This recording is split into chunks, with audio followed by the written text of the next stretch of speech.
Oh man, I'm sorry for cutting you off there. But hey everybody, welcome to another episode of Best of Five. My name is Elon, and we are here on another Tuesday with another episode. And as always, I am joined by my fellow cohorts, the Steve Ace King offsuit Jurek, the main squeeze. How you doing? You're so pretty. And the most talented and hardworking person in the FGC, the purple Sharpie. He's only saying that because I paid him to, but it's okay. It was worth it. Checks in the mail, right? Clear. I'm still waiting on that Zelle. Why to did you come guys through. say it at the same time? We've been hanging out too much. No, we haven't. It's never enough. Anyway, tonight on the show, we're finally going to talk about new Skullgirls stuff. We're going to catch up on all the stuff we missed last week because there was too much. The Olympics are happening. It's coming. Intel World Open is happening. It's coming. And turns out, it's not only FGC stuff. It's also Rocket League stuff. And Gran Turismo is also part of... I don't think they're part of the Intel Open, but they're part of the Olympics this year too, which is crazy. Climax of Night updates. We got Red Bull Kumite updates. We have entire esports teams rage quitting Tekken tournaments, amongst a bunch of other stuff. But before we get to all of that, Mr. Steve, main squeeze, Ice King, offsuit, Jurek. What kind of king am I? Ice King? Did I say Ice King? It sounded like Ice King. Oh, It also sounded like Ice King to me. Oh, well, I said Ace King. So, you know who does pronounce things right is Blue, because they've been around for 31 months. Thank you, Blue. Blue. Oh, right. Guilty Gear's this weekend. I forgot about that. Thank you. Yeah, Blue subscribed saying hashtag play Guilty Gear. That's this weekend. I forgot about it. Anyway, before we get to any of the shenanigans, Steve, I do believe that you have a recap for us. I do. Let's talk about the Capcom Pro Tour. Let's talk about North America West.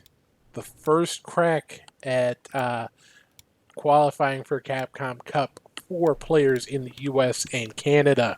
And it's a familiar face who got the job done. Nephew held off Mira in the grand final to get the win.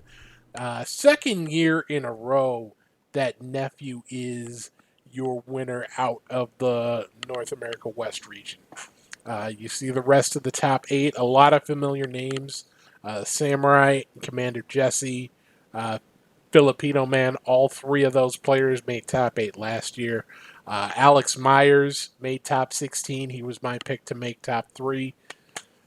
Strong performance. You see JB, Stupendous, Donka Diaz making top 8 as well, so congratulations to them. And then Mortsy holding it down for Canada, making sure that the Maple Leafs have some representation in top 8. Now, Steve, my memory's a little fuzzy because I believe we talked about this. The last time we talked about this was not last week. Feels like it's been months. Did we bet a pizza? I don't think we bet a pizza. I'll go back and check the tapes on that. Okay. I think I just made a random bold prediction.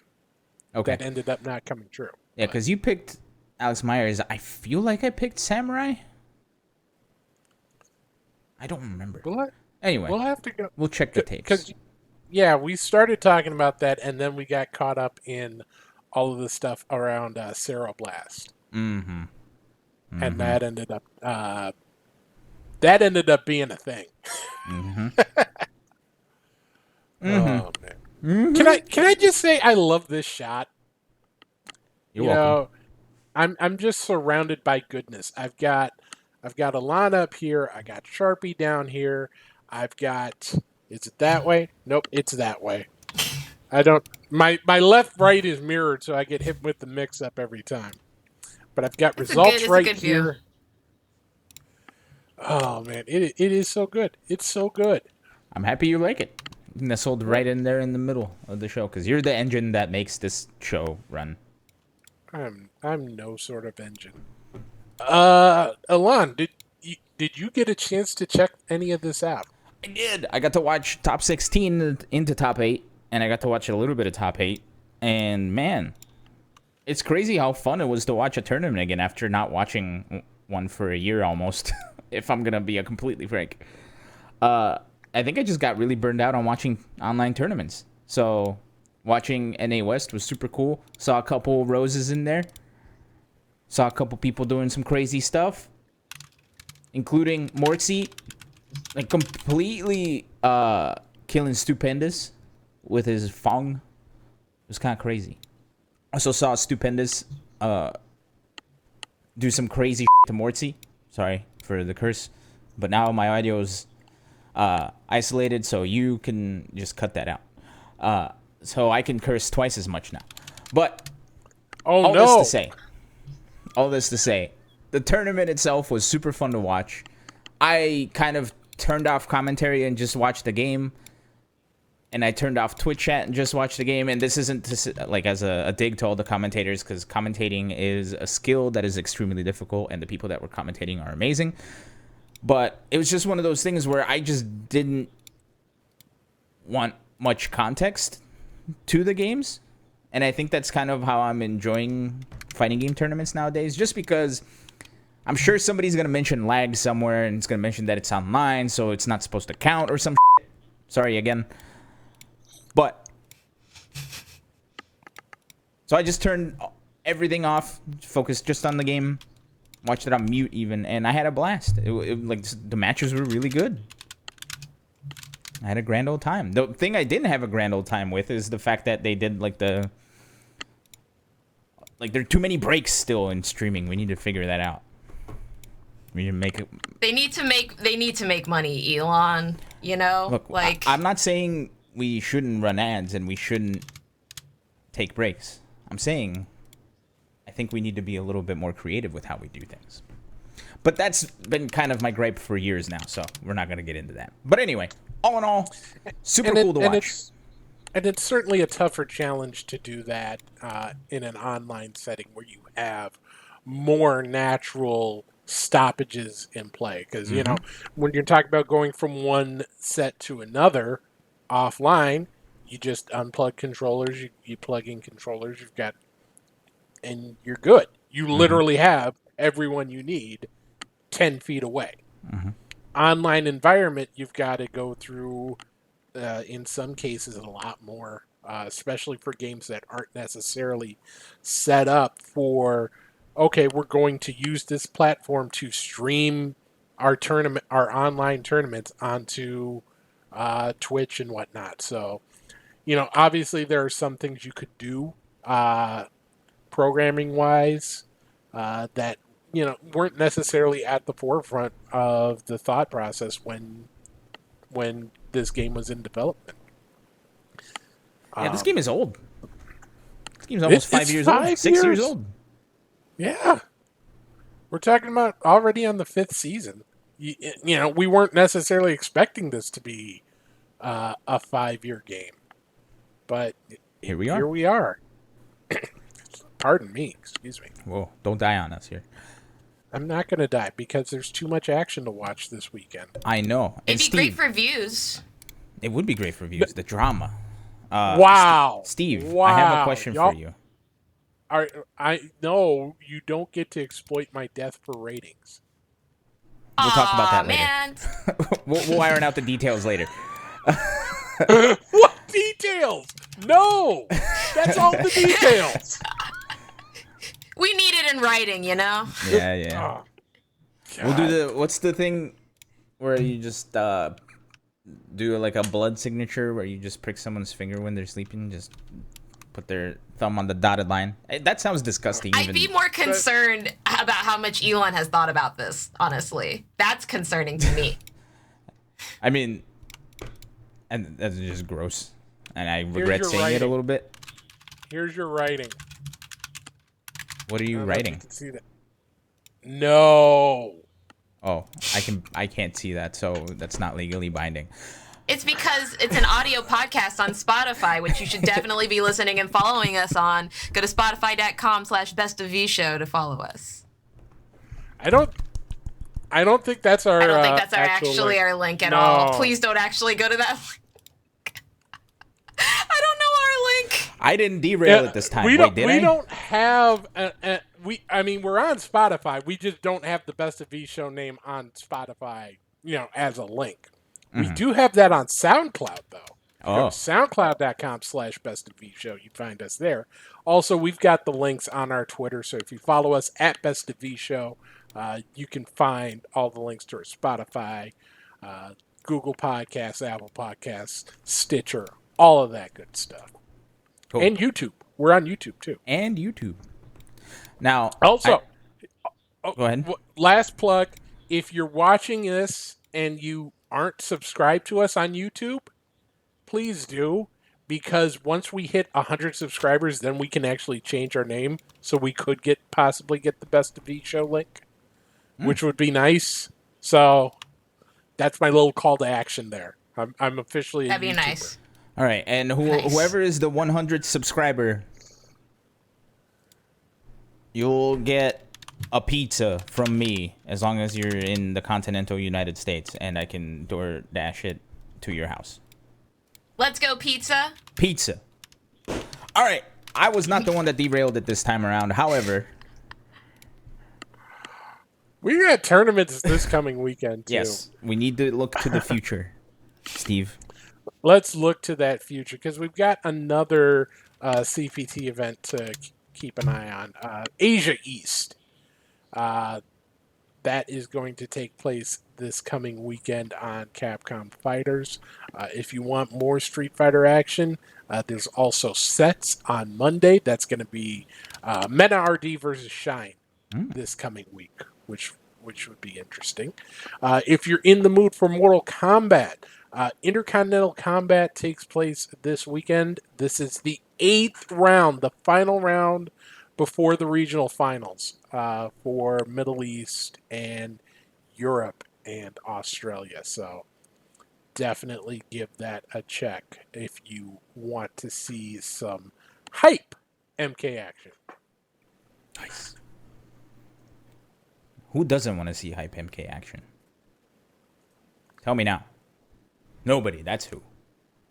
We might actually have another avenue for MK action. Oh.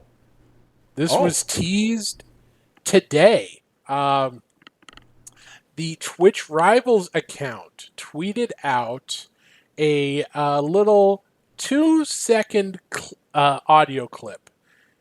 And all it was the MK11 announcer saying flawless victory.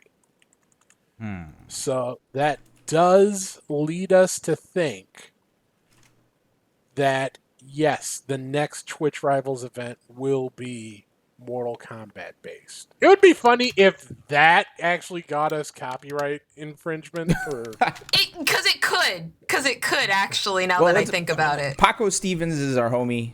We'll reach out to him to see if we can talk to somebody over at NetherRealm Studios. We'll get it taken care. I just imagine someone talking to him in at the office, like, I don't know nothing, man. Shoot, Oh, Steve, you know what's going to be hilarious? You know what's going to be extra funny? That's not on any recording, so that's just here on the live show. Oh, good job. Great job with that one. Boom. Elon. You're welcome.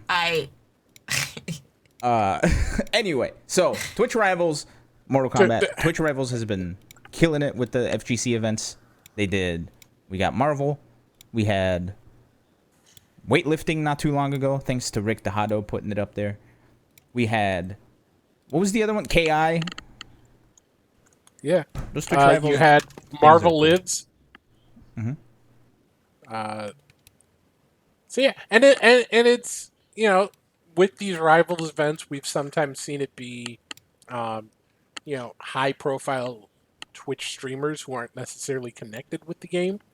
And we've seen ones where the focus has been primarily hardcore tournament players. So, I think there's value in both formats. It'll be fun to see which way they go, or if they go with some sort of mix between the two. But yeah, it's just a nice way to get the game a little extra time in the spotlight. And why not? Why not have Twitch front some money for it? What else do we have going on? Oh, do we want to talk about Skullgirls now, or do we want to talk about Skullgirls later? I'm ready whenever. I love talking about Skullgirls. There's never a wrong time to talk about Skullgirls. I even have a little PowerPoint presentation ready. Okay, I worked relatively hard on, I want to say. Well, I think we shouldn't delay this any longer because I think we were supposed to talk about this last week and we didn't. So yeah, we were kind of busy last week, so there was a tease. We knew it was coming. We didn't know who that character was until after, but now it is after. Okay, and who better to talk about new Skullgirl stuff than the owner of playskullgirls.com/Sharpie PLS.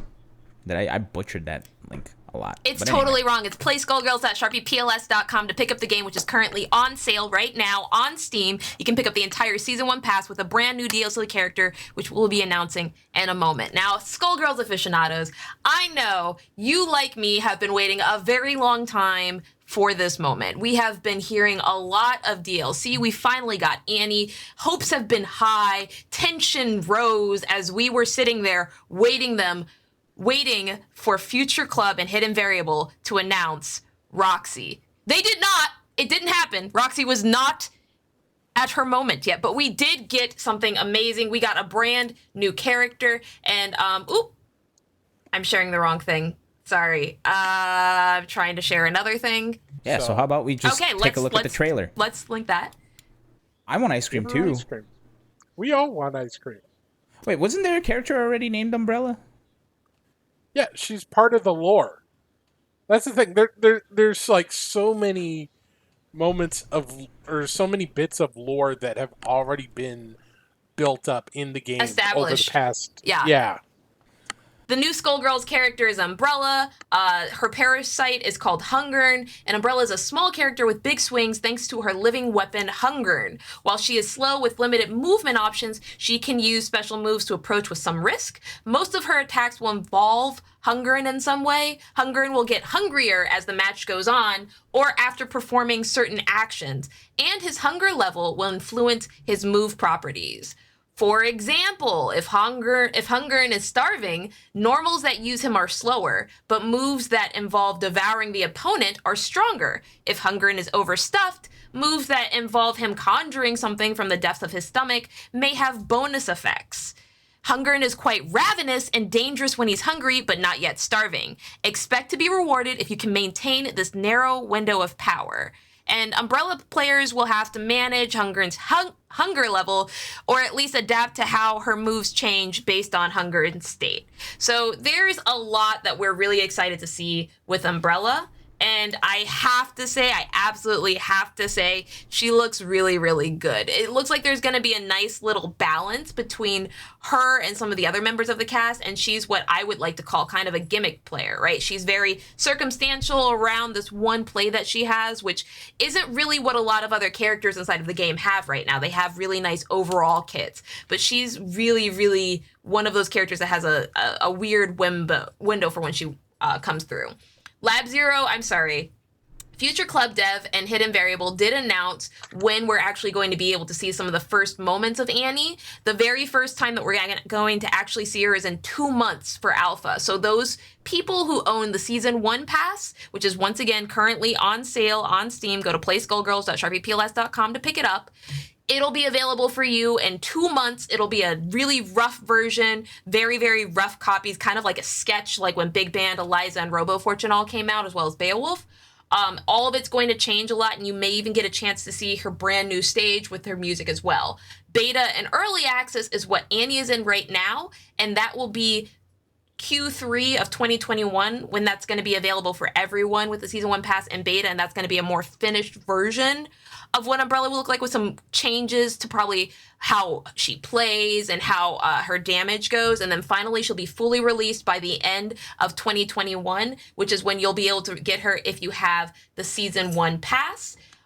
They also have hinted that we may see the third Season Pass character at that point as well. So I'm really, really excited about this brand new character. I love the launch that Future Club Dev as well as Hidden Variable is doing, and I'm just a really, really big fan of getting new content for Skullgirls. Once again, you can get the game, which is currently on sale at playskullgirls.sharpiepls.com. You want to get the Season 1 pass, which is also currently on sale. In addition, they announced a bunch of brand new palettes to this brand new announcement of a character, and you also get the Annie DLC for free included that Season 1 pass.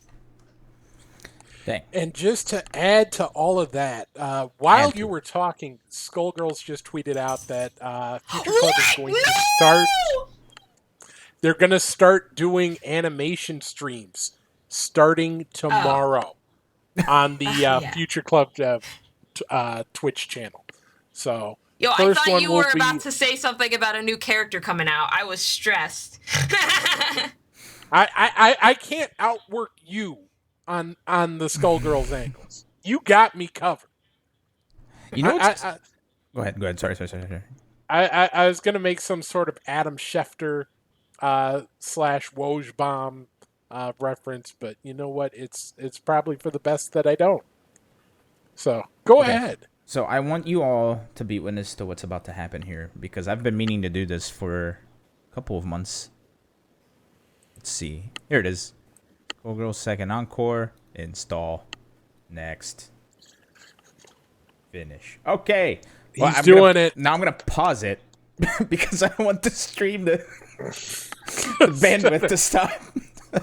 But all right, I'm gonna reinstall Skullgirls when it's over. That's super, dude. I really like the idea of having the hunger meter not just be on or off. Like because that's been a trope that's been in fighting games for a hot minute now, right? We had who's the guy in Guilty Gear that has the diabetes that needs to eat? Oh my god, I don't remember. You mentioned diabetes, and all I can think of is Wilfred Brimley. What's the guy's name? Sin. Thank you, Sin. Sin, where you have like he has the food meter, and then when he runs out of food, he gets dizzy. Yeah. Yeah. And we have Nagoriyuki now in the new Guilty Gear, where he has the blood meter, where it's either not full or it's full. Plus, like a bunch of other games where you have a meter that you have to manage, and it's either doing the thing or it's not doing the thing. So the fact that she has stages. Yeah, and the fact that they said you said in the what's it called, in the details that you were speaking about, that there's an optimal area that you want to stay at, and it's in the middle of it. I think that's super interesting. That you have to balance it, not just like turn it on and off. You know what I'm saying? So I do want to reiterate that all of these are preliminary ideas for how the developer wants to, showcase and make Umbrella, but it's all subject to change if anything inside the development changes. So if Eliza was originally supposed to have the blood mechanic that she has in the game now, she didn't have that because of development problems, specifically with the blood mechanic, and it didn't pan out the way the developer wanted. So I'm really excited to see how this thought process behind what goes into Umbrella and Hungern translates into the game, and whether or not that's going to be well received by players. I personally really like that mechanic as well, because I feel like it's a lot like Abba from Guilty Gear, or like kind of like Oleander from Them Fighting Herds. Like, they all kind of had different levels, but the problem is it maxes out at a certain level. You can just kind of spam it. It's kind of like an install-y character, like Adult Gohan from Dragon Ball Fighters, So all of these characters kind of have installs, and I feel like hers is important because it's not always the highest tier that works in every situation. So that's always really interesting to me personally, but I'm super excited to see this in competitive play. I can't even stress how excited I am to see the meta change with the addition of this character, because it's changed so much with Annie just in the game now. Yeah, it's super exciting to see a community that's been so super into the game now get new stuff for the game. And I know we've mentioned this before, but this game is not over 9 years old at this point. Yeah. We're talking about getting content for this game into next year, into the 10-year anniversary of Skullgirls. Who would have ever thought this was going to happen? Mm-hmm. It's definitely not a competition. but like one of these things that I like to remember is that like if you kind of take it with the Marvel timeline, which I feel like is the game that it's really, really close to, not in terms of community, but just in terms of like, play styles and stuff. At the 10-year anniversary, the community was still very involved in it, but like Capcom and Marvel were not, So it was like, it's really nice to see the developers still care. And even if you look at like Street Fighter, Guilty Gear, all these other games, the developers have always moved on in like 5 or 6 years, and the developers consistently support the game. And in part, I really feel like that's due to the success specifically of Skullgirls Mobile and Hidden Variables, understanding and respect for the community, the fighting game community, not just the mobile community. I think Hidden Variable caring a lot about the fighting game community in addition to the mobile community has really helped the IP of Skullgirls grow in ways that other games may not have always experienced. And so it's really honestly a blessing to be a part of a community where the developers, the publishers, and the community all care so much about this game and the universe that the game exists in, Yeah, I know. I don't know. But that's all for our Skullgirls news. I'm really excited, obviously, to see this new character, and we'll keep everybody up to date as soon as we have more things to announce. Put Sharpie in Skullgirls and let her voice Roxy. There you go. Oh, God. Call up Hidden Variable. Get her in the. I was gonna say phone booth, but I meant voiceover booth. Yeah, it would probably be my room still. I'd probably record everything here from my room. Yeah, if we're doing it in the next few months, it might still have to be a phone booth. Yeah. I have a really nice closet. I have a very nice closet. That is the best place to record voiceovers. All the clothing catches the sound. Speaking of catching sound, this isn't on the docket, but I do want to talk about this because I just remembered about it. Literally right before we went live. Or actually, I think after we went live. But the Guilty Gear beta is this weekend. And I just wanted to talk a little bit about that because I was gonna say the tagline for the lyrics of the game, but we can't because it's cursing. Say it, and I'll just beep it. I'll beep it. I'll beep it. I already got to use the beep anyway. Just say it and beep it. I'll beep it. However, say it, or I'll say it. And I want you to have the pleasure of saying it. So say it. You say it. You say it. You say it.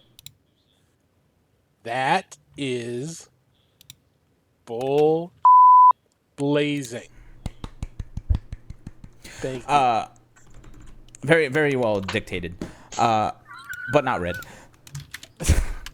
Anyway, sorry, I'm derailing everything. Guilty Gear, this weekend. We were supposed to have the game out already, but they pushed it back. We kind of mentioned this a couple of weeks ago that they were making fun of Cyberpunk for pushing back so much, and they memed it out, and now look what's happening. However, the game is still coming out in June, and they added another beta to see if they can fix a bunch of stuff, and we have dual stations, so it's not just going to be a free-for-all for that awful matchmaking screen, or not matchmaking screen, the lobbies. There's actual dual stations now, so they're kind of reverting a little bit back. There's lots of balance changes. Every character is going to be playable, including Ino and Anji. Everybody's happy and excited.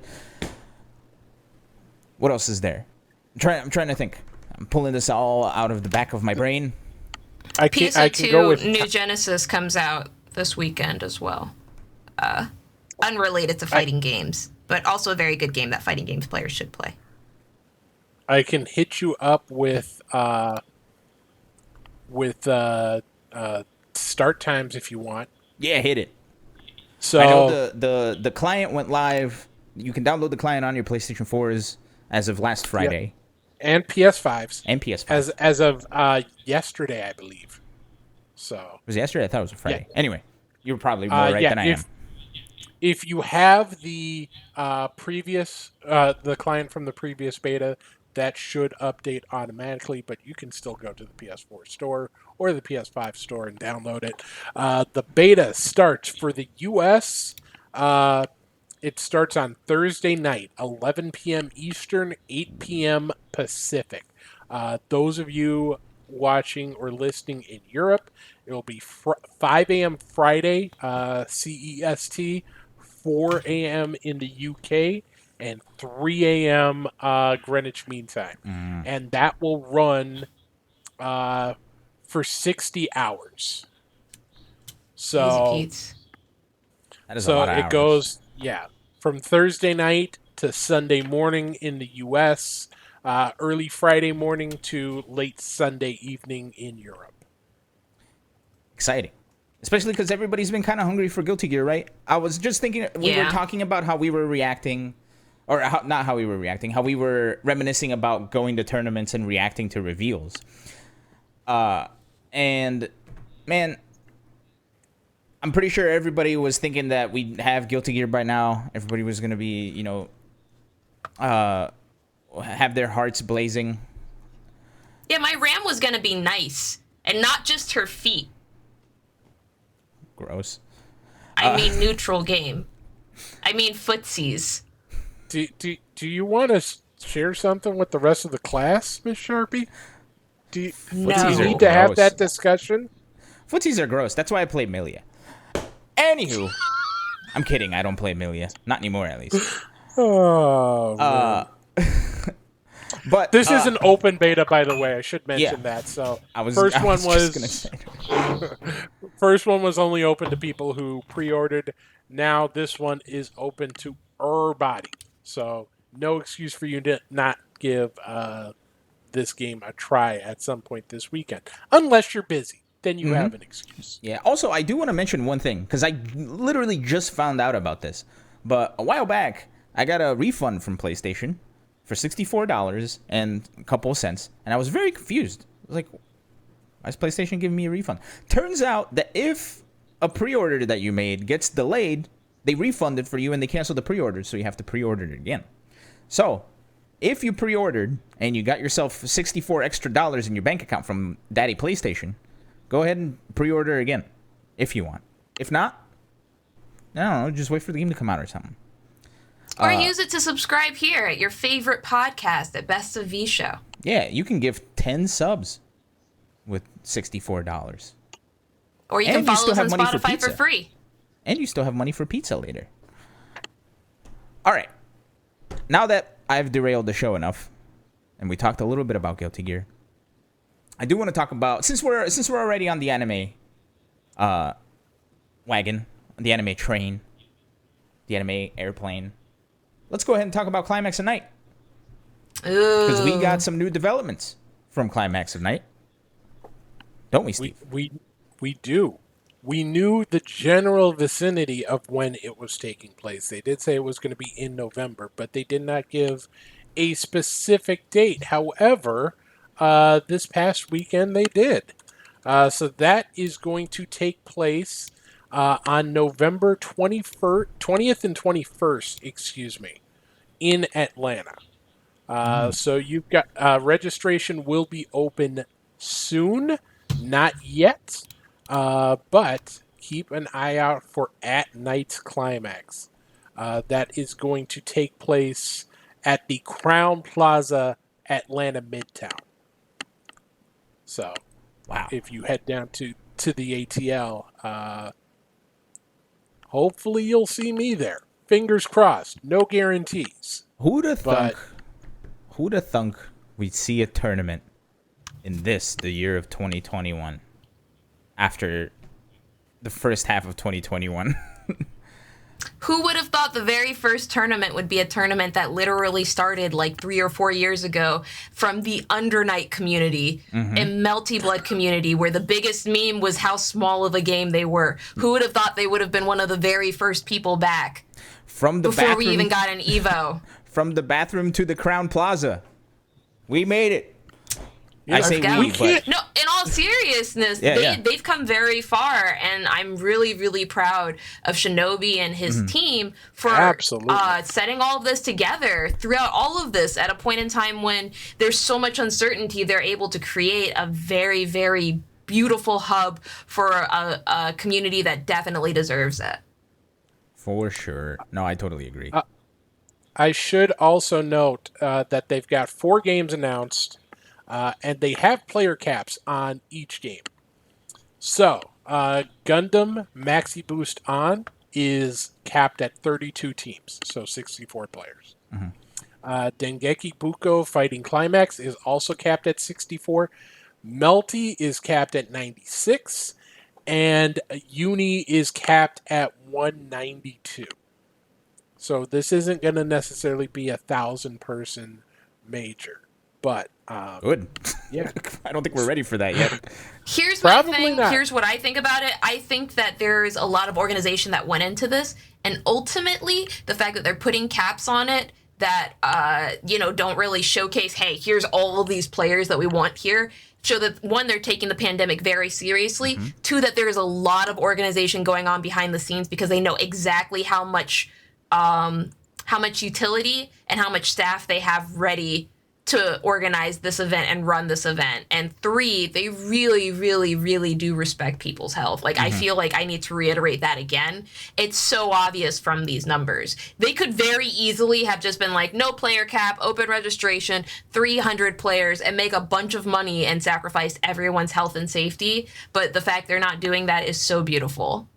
Yeah, they had 2 years ago, they had almost 240 players. That was 2 years ago. Just imagine how much hunger there is. It's A, within the uni scene, but B, people, the growth of Climax of Night has just been so good to see because it's been a community. It's not someone throwing tens of thousands of dollars into it, hundreds of thousands of dollars into it. It's not someone who's been able to have big esports marketing dollars thrown behind it or being part of a major pro tour. It's them doing it the old school way. It's, hey, here's a game, we want to run our games. Here's a venue, let's do it. Okay, it went well. Tell your friends. We'll do it again. It went well. They're going to tell their friends. And seeing the growth year over year has been awesome to see. And I think there's real hunger for in the uni community to come out and especially for Climax, especially when they have the opportunity to shine. It's sort of like you see the sort of similar sort of thing at Combo Breaker for a lot of games. You see the same thing for the DOA scene with Big E's events, where they there's a feeling of respect that it's not just a tournament. It feels like a big deal there. It is a big deal there. And the community wants to, rally around that and support that. So if there was no cap and there obviously no COVID, I think they could probably do double that for uni. I feel like very easily, if not for all of the quarantine and pandemic requirements this year, I think they very easily could have broken 3. Very easily 4,000 restraints. Even just like without everyone really hungering for tournaments, I think just because of the reality that they run really like freaking good tournaments, like they're on time, they are clean, everything, you're updated and transparent the entire time, and the games that are there, they make sure the games there are given respect. It's things like that really do come back and help the tournament experience, and it's so much easier to be like, okay, I'm gonna play at pools between 6 and 7 or 6 and 8 p.m. and then we're going to go out for dinner at like 10 p.m. Like having that type of schedule and understanding when you're going to be playing is so nice for the tournament experience. It's so beautiful. It's so great to see tournaments like that like you said, Steve, came from the community doing well still, especially throughout these tumultuous times, because that's not everybody's story, unfortunately. Yeah, very true. The other thing too is, am I mistaken? Do I remember us talking about how the new Melty Blood is going to have an exhibition there? Or am I making that up? I feel like you're making that up. Okay. When did we talk about the new Melty Blood? That'd be really cool, though, if French Bread did recognize Climax of the Night and start doing exclusive releases there. That'd be really awesome if the developers were to reach out to Shinobi and his group to do something like that and facilitate it. It'd be really fantastic, and I'm sure the community would appreciate it. But I don't believe that that's news that we've been able to publicly corroborate. Yeah. We talked about that being a possibility. Oh, okay. Because it's coming to consoles. So, Got it. But It would be the logical next step, but we can't confirm it. Yeah. Yeah, I guess I just assumed that it was happening because it's such a logical step. Hint. All right. Do we want to say anything else about Climax of Night? Anything Shout more outs to about Shinobi and his staff. Shout outs to everybody working on it. Shout outs to Michigan Masters for working on it. Shout out to Yaze's team for working on it. Shout outs to everybody that's working on that team, both in front of the camera and behind the camera. For sure. I couldn't have said it better. I can't really say anything better, to be honest. All right. Play Melty Blood. Play Melty Blood. Okay. We missed out on a lot of trailers last week. Let's just knock them out of the park, shall we? Should we go down the list? Let's go. So let's start at the beginning. SNK actually took a week off from revealing King of Fighters characters because they wanted all the shine on Sam's show. The release of a new character for Samurai Shodown. We knew who was coming, but here is a look at Hibiki. Oh, spoilers. Oh, it's Hibiki. Big ups to Sam Show. Hibiki looks dope. I'm going to definitely be reinstalling that game, just like I reinstalled Skullgirls. I'm going to be playing a lot of fighting games in this coming month. What's next, Steve? We got a bunch of these. So last week, SNK went back to King of Fighters trailers, and we simply didn't have time to cover this one because so much happened. We talked about so many things. But character number 15 for KOF was announced. Let's see who that was. Which one was it? And I won't spoil. It was the one character. Starts with a C? Yes. Okay. So, spoiler alert, it starts with a C. Who's this guy? Oh, it's Chris. Oh. How could I have forgotten Chris? Ooh, I'm a fan. This character looks like a Marvel character in an SNK game. Like, am I wrong? Oh, wait, stop that. Okay, I shouldn't say Marvel because he definitely wasn't in the air more than he was on the ground. I should say he looked more like an anime character, you know? An anime fighting game character. So, Q-Ball in the chat is saying that this character was a nightmare in KOF 98. Makes sense. Let's hope they're a nightmare again, because that's who I'm playing. All right. We have more King of Fighters, if I'm not mistaken. Yeah. So this is the most recent trailer. And we thought, well, which character is it going to be? And the answer is, it's not which character, but which characters. Plural. Because there's two of them. Spoilers.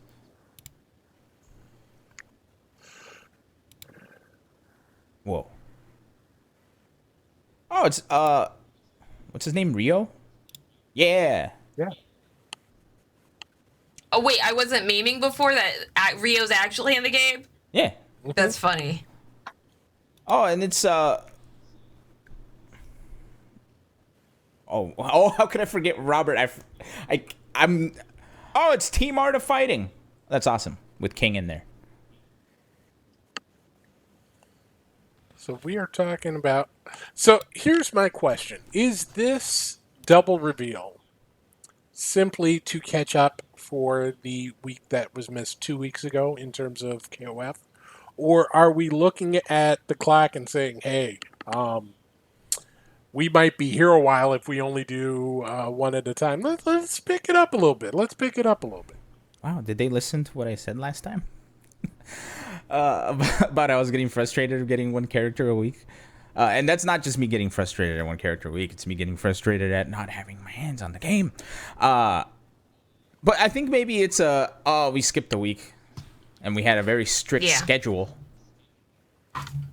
Let's just double down. Huh? Still can't wait. I like it. I feel like it showcased the characters better because it kind of showed each one and gave an answer to the moves as well, which I always like to see more interaction in character showcases. But I'm really pulling hairs here. It was good. It was good regardless. I think all of their showcases have been really, really phenomenal. Yeah, no, it's cool to see how the art of editing a trailer, whoever is doing these, keeps getting better and better every time. I love seeing improvement over time, and that just makes my brain happy. Seeing these trailers makes my brain happy. Good stuff. Give them a clappity clap. So the game is still listed as coming out in 2021. So there's about 28 weeks from here until Thanksgiving. So you'd have to assume that if the game is going to come out, they want it out for that holiday season for 2021. So they've still got some time if they're going to do the one character a week thing. But obviously that depends on how big the final roster or the initial roster, the final initial roster, which sounds counterintuitive, but how big is that going to be? Well, maybe it's early 2022 or early 2021. You know, ever since Tekken established the early 2017 thing, I feel like Guilty Gear has fallen in line with early 2021. Capcom has fallen in line with early 2021. Everybody's fallen in line with early, insert your name here. So who knows? And of course you'd rather, you're fine with a game being delayed as long as it comes out good. Yep. So absolutely, if the end result is it does get postponed to 2022, I don't think people are going to mind all that much at the end of the day, as long as SNK comes good and shows that the wait is worth it. Mm-hmm. Yeah, just don't be like Duke Nukem, Don't do that, because that was a rough release that we were waiting too long for. Yeah, that was sad. Duke Do you Nukem think forever. anybody will understand that reference? Do you Duke think Nukem anybody forever? listens to our podcast will understand that reference? Was it the Duke At Nukem least- forever? At least two people will. At least two. So this is sort of the weird part where you start to realize how old some of these game stories are, and thus, by association, how old you are. Oh no, I'm not old. Don't put that on me. Don't do that. No. I am. Steve, you were talking about how as long as KOF delivers a good product, everybody's gonna be happy. I want to point out somebody who consistently delivers a good product, and we need to talk about them, and that's Red Bull Kumite. They always deliver such amazing invitationals, and it looks like we got an update on who's gonna be there, on the who's who for the Red Bull Kumite, the bowl carpet. So when we talked about them last week, they had announced 8 players as 8. So it is a 16-player event. 1 player qualifying through a UK-only last chance qualifier, and that being AKA Jones, who got in. Then you had 8 player, or the other 15 would be invited, and they're announcing them one at a time. Since we last gathered together, Red Bull announced 5 new names. Bonchan, Luffy, Phenom, and Takamura being 4 of the 5. The other, not just as part of the roster, Red Bull Kumite roster, but also as part of Red Bull's roster. Oil King is now part of Team Red Bull.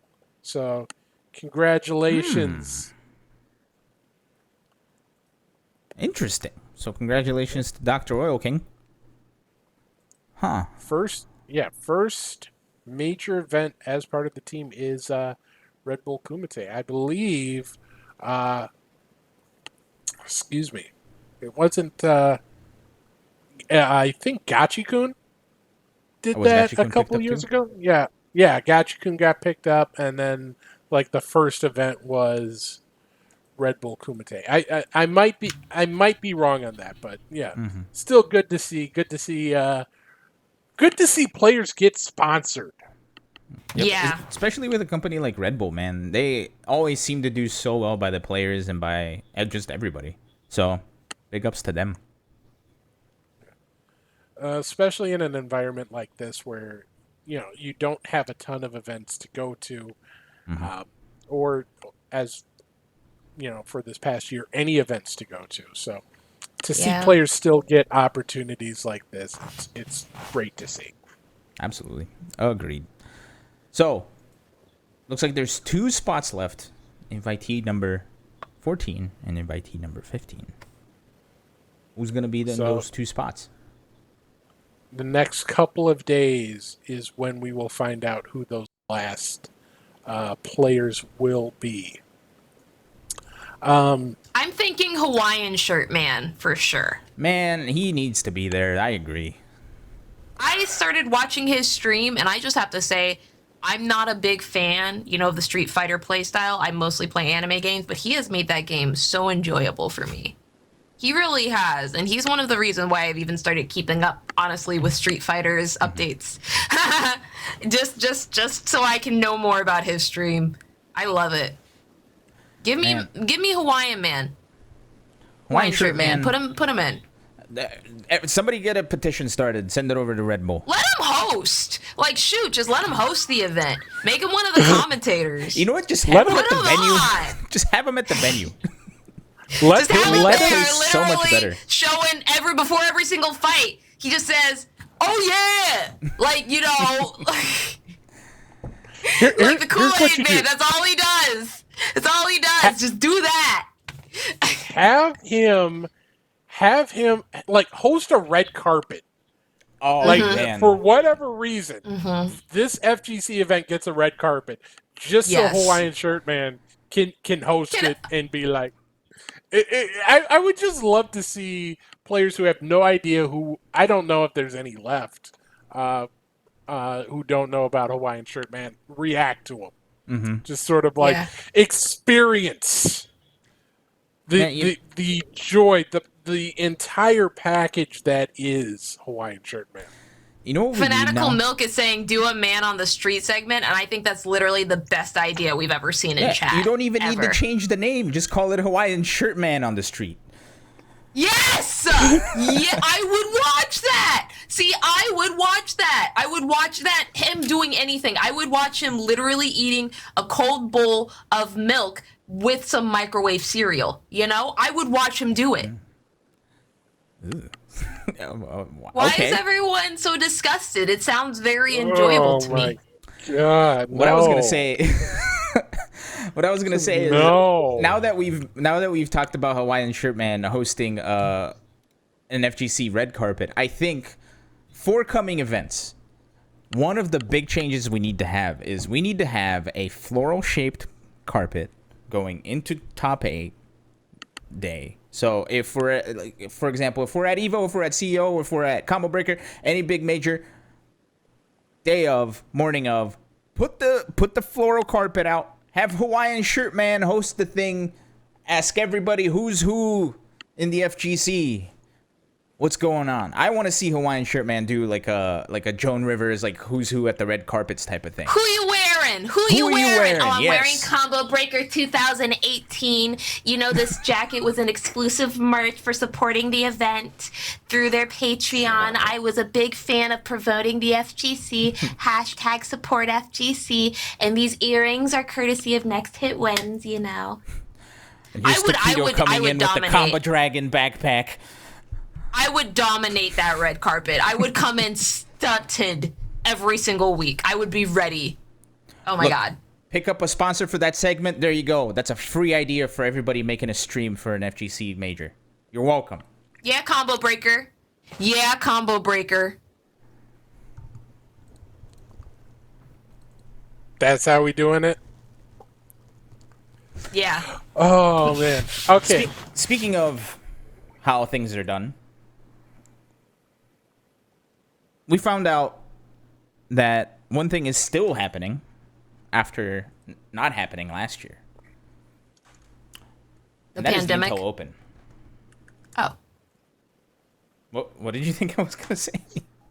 The pandemic. Oh, the Everything pandemic. being locked down perpetually forever. I thought you were going to say, Whoops. we didn't think that was going to happen last year, and it happened Whoops. again this year.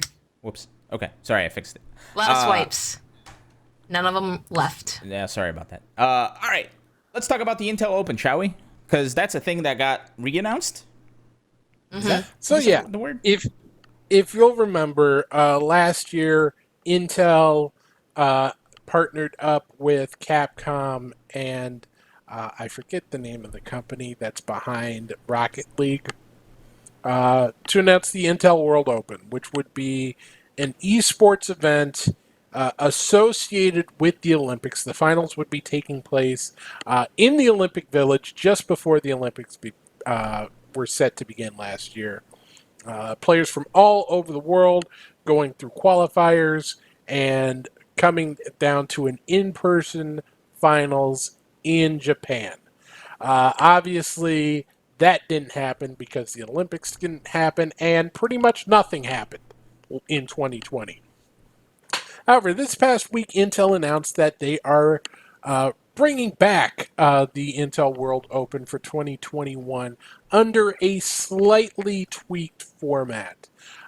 So if this will be online only, if we can take a look at the regions. So the world is going to be divided into 11 regions. North America, East and West, Mexico and Central America, South America, so on and so forth. Everyone has a chance to participate in open qualifiers online. If you make it through the open qualifier, you get to what's called a closed qualifier, which is other players in your region, some of the top finishers from the other open qualifiers. And then from there, you get down to the regional final, where the regions get a little bigger, and the top 8 players from each of those events will take home a bit of money. How much money, you ask? Well, we've got that covered. You're talking about $250,000 in prizing over the entirety of the competition in each game. I'm not sure how the breakdown is for Rocket League, but this is the breakdown for Street Fighter. First place in most regions will get you $7,500. If you win the Japan/South Korea region, it's $8,000. The host nation region getting a little bit of a sweeter pot. Second place, you take home $5,000, $3,000 for third, and so on and so forth through top 8. Now, if you are looking to register, registration will open on Saturday the 15th, and that will go through the 31st.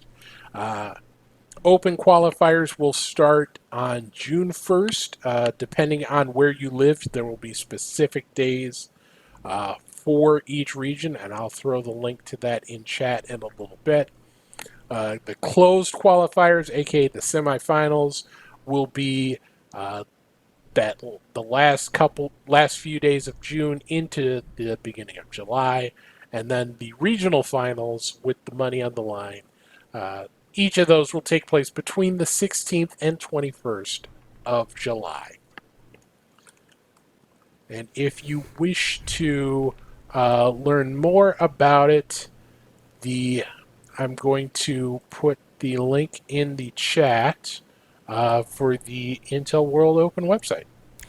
Now, Steve, while you were giving us this amazing breakdown of what's going to be happening at the Intel Open, one Efren hopped in the chat, and his words were, and I quote, "I'm gonna register and win this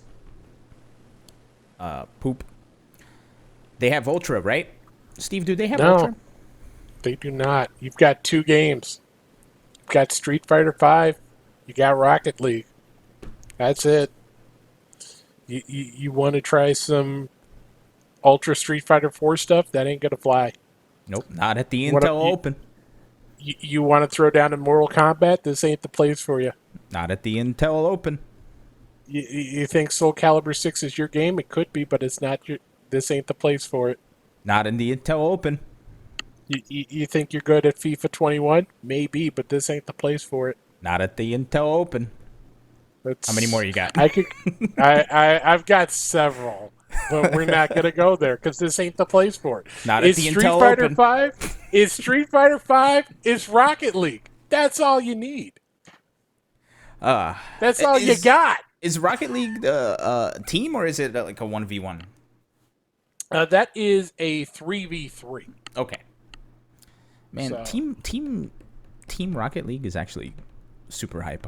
So I'm glad that that's getting some recognition too. It's crazy how it's literally starting, like registration starts this Saturday. And I feel like they just announced this, like last week? So if you weren't ready, better cram it. And cram like you're studying for finals. Because it's coming. It's this coming week is the registration. So- and then first week of, let me take a look at the dates one more time. First week of June, right? Yeah, look at that. June 1st is when the first ones start. Should also note that there is, if you're signed to a team or sponsored in some way, just one little quirk here, because it is associated with the Olympics, there is no external sponsorship allowed. So if for example, Oil King represented, he would represent Taiwan. He would not be representing Red Bull at the event. So Interesting. Yeah, that is something that I think we're not too used to at this point. Is since we're competing at the Olympic level, no more clan tags at the beginning of your name, right? No more sponsor tags at the beginning of your name. So it's gonna be interesting. Now hold on a second, because I was asked a question by an external source, and I just have to make sure. All right, we're good. Anywho, what else do we need to discuss? We got about 10, 12 minutes left. Well, Sharpie is back. Hooray. Okay, don't sound so I'm excited excited. now. Well, I mean, we got Sharpie back because we got to talk about. I mean, we don't got to talk about it, but I kind of want to. Let's talk about it. Let's talk taco about it, about Steve. it. It's Taco Tuesday. Do we have the timer, Elon? Because this may be kind of toasty. Okay. All right, I'm feeling kind of a block or grab moment coming up. Well, we got 10 minutes. So here you go. Okay. What are we talking about? How would That has the timer's timer not started running. yet? Has it? Timer Yet? broke. I'm going to stretch. Timer broke. Hold. Hold it. Understandable. Have a great day. Hold. I'm holding. There you go. Hey, okay. How do you feel? Have you ever faced a character so often that that it makes the game not fun anymore? Can I talk to you a little bit about Big Band and some of the problems that plague the Skullgirls community when this character comes out on the stream? We can get Because into the there is specifics. something horrid about a character that has options regardless of how much meter, how much health, and how much luck that player has. There's something really disgusting about that as a concept, and I feel like the developers of Skullgirls were like, you know what, let's just go crazy. Big Band, why not? Would you? Grapplers. Wow, that was necessary. It was. Would you? For If those you of you, face, hold on, Steve. Sorry. For those of you listening, Sharpie just said the F bomb Anyway, go on. It's going to be a beep, so they'll They need to know what which one it was. Oh, dude. They can fill it in with whatever horrible verb there that they would like, as long as they understand it had negative connotation specifically towards anyone who specifically plays characters that mainly use grabbing moves in their archetype and their kit. As long as they understand that, I'm happy. And I hope that came through. I really do. I don't apologize in any way, shape, or form for that statement either. I stand by it. Wow. Okay. So here's what happened this week. I was trying to set it up. There is a player in Pakistan, sponsored by Axibyte, a team called Axibyte. Abdul Rahman, and he's had some success out there. He ran into a little bit of a rough patch. A few tournaments in a row where he had to face Lidia in the last few stages of the event and did not find success. It reached a breaking point, not with the player, but with their sponsor, Axibyte, who, after tweeting out that their player finished a strong third place behind two Lidia players, announced that they were withdrawing from all future Tekken competitions that did not ban Lidia. And it did not go so well for them. There was some clowning on Twitter, which, Twitter is its thing, but some of that did get a little overboard, and some of it was directed towards the player himself, which, as far as we know, the player was not involved in this announcement. I don't want to say decision because that comes later. So they deleted the tweet within the day, and saying that they were doing so because the abuse directed towards their player was unjustified. The next day, they came out with another statement saying that it was just sort of an inside joke that Then kind why'd of you delete went it, awry. cowards? Why'd you delete it? So unfortunately, You got the engagement you wanted. Why'd you delete it? Oh, yep. Look, can I just say one thing? Never in my life would I have thought that a scrub quotes moment would come from an actual esports organization. Yet here we are, 2021, ladies and gentlemen. Anything's possible. We're going to the moon.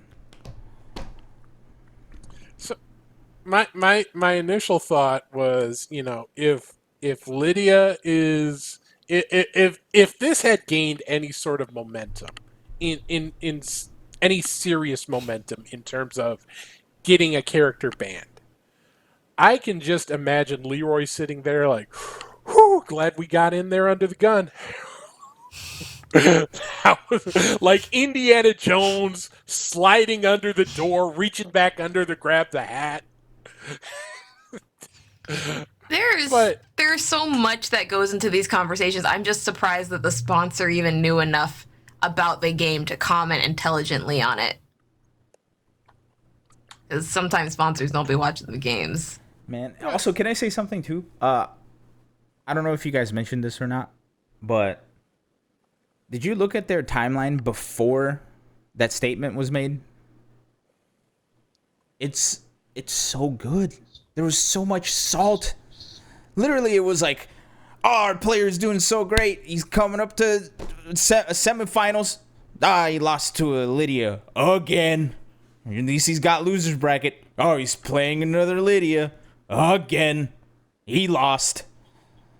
Like, literally, it was that salty all the way to the bottom. It was amazing to see. I cannot believe it. Anyway, sorry for It's the screaming. prices of posting your thoughts on the internet, I suppose.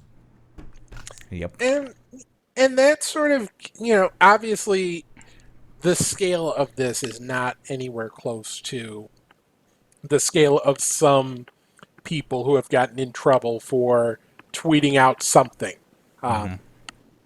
on their minds and their hearts.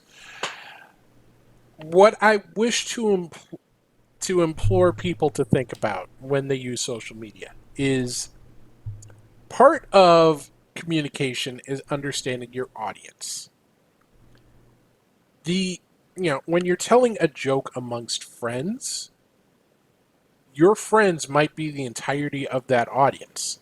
How it plays there, how their understanding of you as a person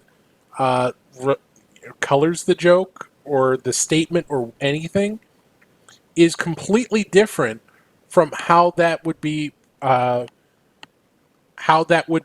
perceived by the entire world. Because when you do post on social media, the entire world is your audience, and they might not know the joke. So obviously, in this case, we're talking about like an inside joke. I'm going to give them the benefit of the doubt. That was an inside joke between the sponsor and the player, and it just kind of got out of hand. But it's a good example to think about before you hit that post button. How is this going to look to someone who knows nothing about me?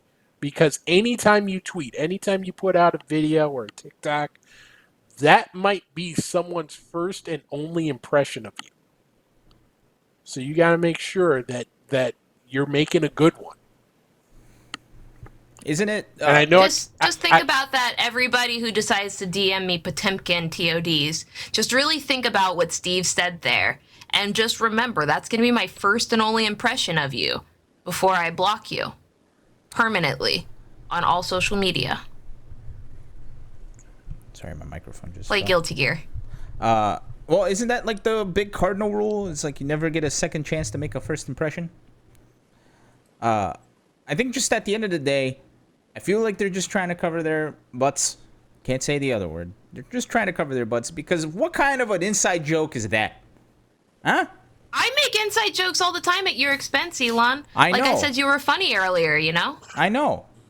But none of them here's were, the difference. as an organization, putting out an official statement with the background, with the organizational seal of approval, saying some dumb crap, and then being like, it's an inside joke. Nah, I don't buy it for a Have you seen Wendy's second. Twitter feed before? That's different. It's not at all. That's the clear same parody. mentality that that's the same mentality a lot of people, specifically on Twitter and social media, have, is that if they interact, very snarky, very upset, they get a lot of engagement. Like that's what it's trying to do, is get people to comment, get people to react, get people to engage with that statement. And that's kind of what they were focusing on. But the reality is they didn't think about what type of engagement that tweet would bring about. That's where I think a lot of these sponsors and brands get confused, and a lot of people posting on social media get very confused. Like I can say, that grapplers are no skill, glue drinking, literal butt sniffing individuals. But if I were to post that on social media, I would be blown up, which is why I've never posted that on social media in my life, and I never will. What were we talking about again? You do realize I have the power to post clips to Twitter, right? So you just put yourself out there like that. If anybody asks, I'm Sonic Fox.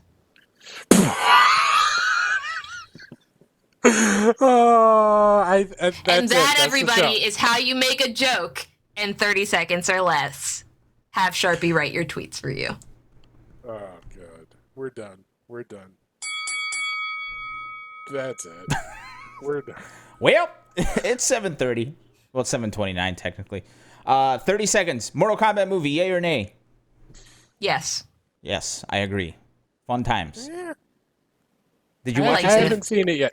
I have not seen it yet, so I don't know. Word. Go watch it. It's pretty fun. Look, it ain't no Titanic. We're not making, what's the joke? They're not making Casablanca over there, but it's still a super fun movie. So everybody go watch it. Go have some fun. Freak out internally when Especially if you're a Scorpion fighting game player. There are a lot of fighting game tournament and competitive gaming tournament references in there that the average viewer will not understand. Yeah. It's very enjoyable. Look, just Scorpion saying "get over here" was like, you know what I'm saying? I don't feel like he delivered it the way I wanted, but I liked the vibe of it, Yeah, he still said it though. That's all that's important. And the ice clone works properly in the movie, so that's all you need to know. Anywho, that has been Best of 5. This has been Best of 5, not that. This. We are here every Tuesday. I have been Elon.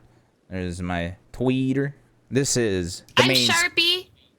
That's Sharpie. I thought we were doing the thing where we all sign off together. And you go, I'm Elon, I'm Sharpie, I'm Steve. And tonight, we're here with Best of 5. Follow us on all our platforms, blah, blah, blah. And then I go, and every real show has a sign-off phase. And then Steve goes, good night, Canada. Canada. And then it goes, boom, And then- boom, boom, boom, boom. You know?